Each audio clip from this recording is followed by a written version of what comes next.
नमस्कार प्रेक्षकांनो, ठरलं तर मग या मालिकेचा जबरदस्त ट्विस्ट आपल्याला बघायला मिळणार आहे. कोर्टामध्ये शेवटच्या क्षणी रविराज खूप मोठा गजब करणार आहेत. ते शांताला घेऊन येणार आहेत आणि अचानक केस पालटणार आहेत. तेव्हा आता रविराज काकांना कसं काय कळालं की शांता जिवंत आहे? तेव्हा आता हे सगळं कशा पद्धतीने घडलंय, काय काय घडलंय आणि रविराज काकांनी नेमकी कशी केस पालटली आहे हेच आपल्याला या व्हिडिओमध्ये जाणून घ्यायचं आहे. चला तर व्हिडिओला सुरुवात करूया. तर आपण पाहिलंच, प्रियाने शांताचा खून केलेला असतो आणि तिला अर्जुनच्या डिक्कीमध्ये टाकलेलं असतं. तिला असं वाटत असतं की शांता तर मेली, आता सगळं खापर कोणावरती फुटणार? अर्जुनवरती, आणि आपण काय या सगळ्यामध्ये अडकणार नाही. पण प्रेक्षकांनो, तिचं नशीब किती फुटकं आहे बघा. शांता जिवंत असते आणि हे कोणालाच माहीत नसतं. तिला आता पोस्टमॉर्टमसाठी पाठवलं जातं. आणि इथेच येतो मालिकेमध्ये खूप मोठा ट्विस्ट. रविराज वकील असल्याचा त्यांना इथे फायदा होतो. इतके वर्ष त्यांनी वकिली केलेली असते आणि आज त्यांना या सगळ्याचं फळ मिळालेलं असतं. त्या पोस्टमॉर्टम रूममधल्या पिऊनचा रविराजांना फोन येतो. पिऊन जरा घाबरलेल्या आवाजात असतो. तो बोलतो, हॅलो रविराज सर, एक लई मोठी गडबड झाली आहे. जी शांता नावाची बॉडी इथे आणली आहे ना, ती मेलेली नाही आहे, ती जिवंत आहे. तिची नाडी अजूनही चालतीये. मी आत्ता जस्ट चेक केलं तर तिची नाडी चालतीये. मला फार भीती वाटतेय. आणि हे ऐकून तर रविराजांना इतका मोठा धक्का बसलेला असतो. ते जोरातच ओरडतात, काय सांगतोस? हे बघ, तिच्या केसालाही धक्का लागता कामा नये. आणि बरं झालं तू मला आधी फोन लावलास. बरं मला एक सांग, ही गोष्ट बाकी कोणाला तू सांगितली नाही आहेस ना? तेव्हा पिऊन बोलतो, नाही साहेब, मी पहिल्यांदाच तुम्हाला फोन केला आहे आणि तुम्हाला सर्वप्रथम ही बातमी दिली आहे. तेव्हा रविराज बोलतात, गुड, मी आत्ताच्या आत्ता चैतन्य आणि इन्स्पेक्टर सावंतांना तिथे पाठवतोय. कोणालाही याचा सुगावा लागता कामा नये.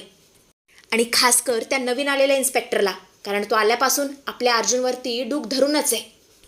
पुढे आपण पाहतो तर काय, रात्रीची वेळ असते. इन्स्पेक्टर सावंत आणि चैतन्य दोघेही तिथे पोचलेले असतात. तिघे आता आत जातात. पाहतात तर काय, का स्ट्रेचरवरती शांता पडलेली असते. चैतन्य पुढे जाऊन तिची नाडी तपासतो आणि बोलतो, देवाचे आभार सावंतसाहेब, हिचा श्वास तर खरंच चालू आहे, पण हिला इकडून हलवायचं कसं, बाहेर कसं काढायचं तेच मला कळत नाहीये, कारण बाहेर तर गार्ड्स आहेत. तेव्हा सावंत बोलतात, तू अजिबात काळजी करू नकोस, हिला आधी आपण व्हीलचेअरवरती बसूया. असं म्हणत असते तिला व्हीलचेअरवरती बसवतात. तिच्या अंगावर ते एक ब्लँकेट टाकतात आणि तिच्या तोंडाला एक ऑक्सिजन मास्क लावतात, जो की चालूच नसतो, जेणेकरून कोणालाही तिचा चेहरा दिसणार नाही. सावंत बोलतात, तसेही ते गार्ड्स आता झोपले असतील, पण समजा जरी कोणी विचारलं तर सांगायचं की क्रिटिकल पेशंटला ICUमध्ये शिफ्ट करतोय, चला लवकर. आणि अशा प्रकारे खूपच शिताफीने व्हीलचेअर शवागारातून बाहेर काढतात आणि मागच्या गेटने ते शांताच्या बॉडीला लंपास करतात आणि याची खबरबात कोणापर्यंतही पोहोचत नाही. इकडे आपण पाहतो तर काय, रात्रीची वेळ असते. प्रिया तिच्या बेडरूममध्ये असते. अश्विन झोपलेला असतो. ती तिचा फोन काढते आणि रुमालाने फोनचा माईक झाकून अश्विनच्या डॉक्टर मित्राला कॉल करते. तर प्रेक्षकांनो, हा तोच डॉक्टर असतो जो शांताचा पोस्टमॉर्टम करणार असतो आणि सगळं याच्याच हातात असतं. प्रिया आता आवाज बदलून दबक्या आवाजात बोलते, हॅलो डॉक्टर. तेव्हा डॉक्टर बोलतो, कोण बोलतंय? तेव्हा प्रिया बोलते, हे बघा, मी कोण बोलते हे महत्त्वाचं नाही आहे. उद्या सकाळी तुमच्याकडे एका शांता नावाच्या बाईची बॉडी पोस्टमॉर्टमसाठी येईल. डॉक्टर बोलतात, हो, पण तुम्ही कोण आणि मला का सांगताय हे? तेव्हा प्रिया बोलते, कारण मला तिचा रिपोर्ट बदलून हवाय. तुम्हाला फक्त एवढंच लिहायचं आहे की तिचा मृत्यू काल रात्री झालाय आणि हो, तिच्या बॉडीवर किंवा आजूबाजूला तुम्हाला माझे काही फिंगरप्रिंट्स सापडले तर ते गायब करायचे आहेत. आणि या कामासाठी तुम्हाला जितके पैसे हवे आहेत ना, तितके पैसे मी आत्ताच्या आत्ता ट्रान्सफर करायला तयार आहे. तर प्रेक्षकांनो, या प्रियामध्ये इतका कॉन्फिडन्स कुठून येतो तेच कळत नाहीये. नाही म्हणजे या प्रियाकडे फुटी कवडी सुद्धा नाहीये आणि डॉक्टरला काय म्हणतीये, तुम्हाला हवे तितके पैसे देईन. आता ही लुटमारी करणार आहे का धाड टाकणार आहे कोणाच ठाऊक. आणि हा डॉक्टर सुद्धा पैशांच्या आमिषाला बळी पडून होकार देतो. प्रिया फोन कट करते आणि गालातल्या गालात हसू लागते आणि मनातल्या मनात बोलते, बिचारा अर्जुन सुभेदार आता कायमचा जेलमध्ये सडणार. माझा रस्ता मोकळा. पण तिला कुठे माहिती असतं की तिची गाठ यावेळेस अर्जुन सुभेदारशी नाही, तर सिनियर ॲडव्होकेट रविराज किल्लेदार यांच्याशी पडलेली असते, ज्यांनी शांताची बॉडी ऑलरेडी गायब केलेली असते. इकडे आपण पाहतो तर काय, फायनली निकालाचा दिवस आलेला असतो. सुभेदार घरामध्ये प्रचंड ताणतणाव असतो. तणावाचं वातावरण असतं. सगळेच कोर्टामध्ये जाण्यासाठी निघालेले असतात. कल्पना रडत असते. कल्पना रडतच म्हणत असते, माझ्या अर्जुनने काहीच केलेलं नाहीये, तो असा कोणाचा जीव घेऊच शकत नाही. तेव्हा प्रतिमा तिला धीर देते आणि बोलते, रडू नकोस कल्पना, आपल्या अर्जुनवर बापांची कृपा आहे. बघ तू, आज कोर्टात काहीतरी चमत्कार नक्कीच घडणार आणि आपला अर्जुन निर्दोष सुटेल. चल आता, उशीर होतोय. तर आपण पाहतो तर काय, सगळेच कोर्टामध्ये पोचलेले असतात. हिअरिंगला सुरुवात झालेली असते. अर्जुनने त्याची केस स्वतः लढण्याचा निर्णय घेतलेला असतो. पण समोरचा सरकारी वकील मात्र अतिशय आक्रमक असतो. तो बोलतो, माय लॉर्ड, अर्जुन सुभेदारच्या गाडीच्या डिक्कीमध्ये शांताचा मृतदेह सापडणं, तिथे अर्जुनचे फिंगरप्रिंट्स असणं हे सर्व स्पष्ट करतं की अर्जुन सुभेदार यानेच हा थंड डोक्याने केलेला खून आहे. त्यामध्ये अर्जुन स्वतःच्या डिफेन्समध्ये म्हणत असतो, माय लॉर्ड, मी सांगतोय मला यामध्ये अडकवलं गेलेलं आहे.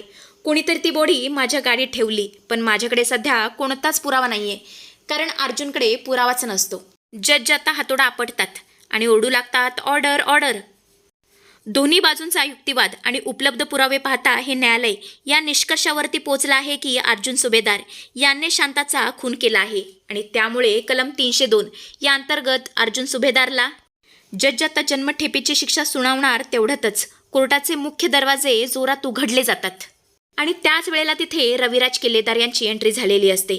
ते खणखणीत आवाजामध्ये जोरातच ओरडतात, ऑब्जेक्शन माय मिलॉर्ड. तर प्रेक्षकांनो, ते एकटे नसतात, त्यांच्याबरोबर व्हीलचेअरवरती बसलेली शांतासुद्धा असते आणि शांताला बघून सगळ्यांना खूप मोठा धक्का बसलेला असतो. प्रिया तर शांताला बघून अक्षरशः थरथर कापायला सुरुवात करते. रविराज आता पुढे बोलतात, माय लॉर्ड, ज्या शांताच्या खुनासाठी तुम्ही या निष्पाप अर्जुनला शिक्षा सुनावणार आहात ना, ती शांता जिवंत आहे आणि ती इथे या कोर्टात हजर आहे. जजला सुद्धा आश्चर्याचा चांगलाच धक्का बसलेला असतो.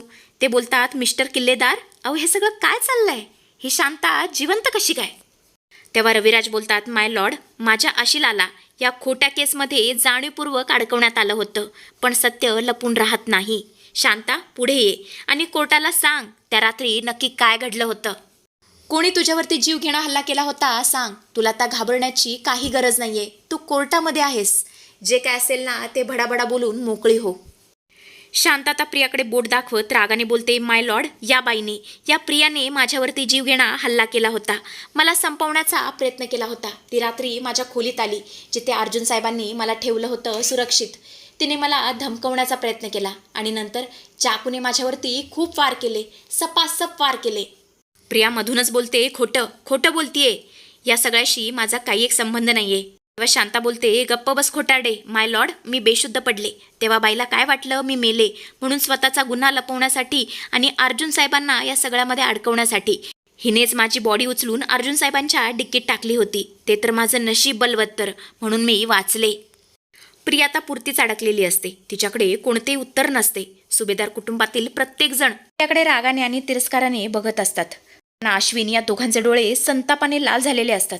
जज आता पुढे बोलतात, इन्स्पेक्टर सावंत, या प्रियाला आत्ताच्या आत्ता कोर्टातून अटक करा आणि अर्जुन सुभेदार यांची या सर्व आरोपामधून निर्दोष मुक्तता करण्यात येत आहे. आणि हे ऐकल्यावर सायली या सगळ्यांना खूप आनंद झालेला असतो. फायनली रविराज किल्लेदार यांच्यामुळे खूप मोठं संकट टळलेलं असतं आणि प्रियाला तिच्या गुन्ह्याची शिक्षा मिळालेली असते. तेव्हा आता पुढे मालिका नक्की काय वळण घेईल हे बघणं खूप इंटरेस्टिंग असणार आहे. असेच अपडेट्स बघत राहण्यासाठी चॅनलशी कनेक्टेड राहा. Till then bye bye, thanks for watching.